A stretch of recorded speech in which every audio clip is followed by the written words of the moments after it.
Багато з вас вважають, що прийом статинів може сприяти розвитку діабету другого типу. Отже, хочу сьогодні розвіяти ці міфи.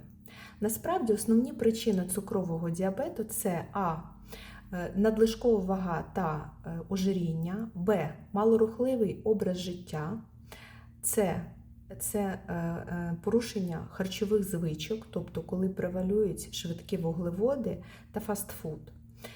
Це, звичайно, генетичні фактори, вік старше 45 років, це анамнез гестаційного діабету, це стосується жінок під час вагітності, ну і можуть сприяти розвитку деякі ліки. Але набагато більша вирогідність захворіти цукровим діабетом саме при прийомі системних кортикостероїдів, тобто гормонів.